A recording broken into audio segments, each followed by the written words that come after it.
Welcome to Concrete Block, the podcast where we dive into the world of current events, politics, and social issues.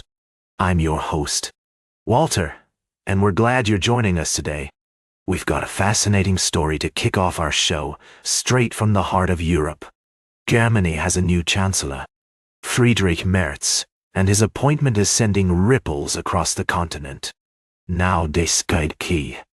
Merz's rise to power is an interesting one. He's a veteran politician in his 60s, known for his conservative views and his desire to strengthen Germany's position on the world stage. But what's really caught our attention is his approach to foreign policy. It seems that Merz is keen on restoring Germany's reputation as a reliable European ally, after a period of what some might call foreign policy abstinence under his predecessor. One of the key challenges facing Merz is navigating the complex web of relationships between Europe, the United States, and China. He's already made some significant moves, including exempting defense spending above 1% of GDP from Germany's debt brake. This decision has sparked debate among fiscal hawks in his party, but it's clear that Merz is prioritizing defense and security. But here's the thing, Merz's government is not without its challenges. His coalition has a small majority in the Bundestag, and there are already signs of instability within the party. The far-right Alternative for Deutschland party has even overtaken Merz's Christian Democrats in nationwide opinion polls. So, it's clear that Merz has his work cut out for him. As we delve deeper into this story, we'll be exploring the implications of Merz's foreign policy approach and what it might mean for Europe and beyond. We'll also be examining the domestic challenges facing his government and how they might impact his ability to implement his vision. That's all for now. We're just getting started on this fascinating story, and we'll have more analysis and insights as we go along. We'll be right back with more of today's top news on Concrete Block. Welcome back to Concrete Block. We're diving into the complex world of Middle Eastern politics, where alliances are constantly shifting and tensions run high. Today we're focusing on the delicate relationship between Jordan and Israel, and how recent events in Syria are impacting this dynamic. As we explore this story, it's essential to understand the historical context of the 1994 peace treaty between Jordan and Israel. This agreement has been a cornerstone of stability in the region, but it also poses significant challenges for Jordan's domestic politics. The kingdom's monarch, King Abdullah, must navigate a delicate balance between maintaining security and avoiding unrest among his citizens. The situation is further complicated by the recent escalation of Israeli actions in Syria, particularly in the buffer zone along the border with Jordan.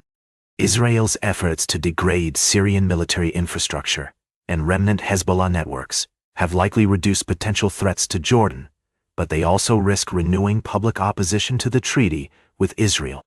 Jordanian officials are concerned about the potential for Islamist political mobilization, particularly given the success of the Islamic Action Front in last year's parliamentary election.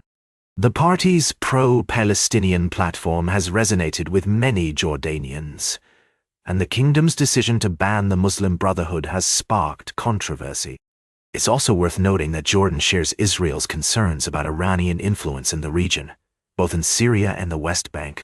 The kingdom has foiled several weapons smuggling attempts by pro-Iranian militias, and its intelligence agencies have been working closely with Israeli counterparts to neutralize these threats. As we consider the implications of these developments, it's clear that Jordan is facing a difficult balancing act. On one hand, the kingdom needs to maintain its security relationship with Israel to protect itself from external threats. On the other hand, it must also address the concerns and frustrations of its citizens, who are increasingly vocal about their opposition to the treaty with Israel. In conclusion, the situation in Jordan is complex and multifaceted, with various factors at play. As we continue to monitor these developments, it's essential to approach the topic with nuance and understanding, recognizing the diverse perspectives and interests involved. Stay tuned for our final story of the day, right here on Concrete Block. Welcome back to Concrete Block. As we wrap up today's show, I want to delve into a thought-provoking article that caught my attention. It discusses the complex relationship between Europe and the United States, particularly in the context of great power politics. The author presents an argument that Europe needs to rethink its strategic autonomy and prepare for a world where the US may not be a reliable partner. Now, I know some of our listeners might be thinking, but what about NATO?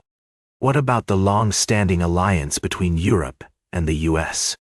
And those are valid questions. However, the article suggests that Europe should focus on developing its own hard power, including a credible nuclear deterrent, to ensure its security and independence. The author also proposes that European states should work together, speaking with one voice, to resist US efforts to divide them. This includes implementing economic reforms and eliminating vetoes that allow individual member states to block necessary actions.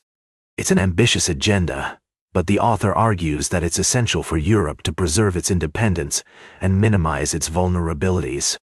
It's also worth noting that the article suggests Europe should explore ways to lower the temperature with Russia, which could involve confidence-building measures to address mutual security concerns. This is a nuanced issue, and there are valid arguments on both sides. Some might argue that engaging with Russia could be seen as appeasement, while others believe it's necessary for regional stability. As we consider these complex issues, it's essential to remember that great power politics is a multifaceted game. There are no easy answers, and different perspectives can lead to varying conclusions. As always, we strive to present a balanced view, avoiding bias and encouraging our listeners to think critically about the topics we discuss. That's all for today's Concrete Block. Remember to like, share, and subscribe. And until next time, stay informed.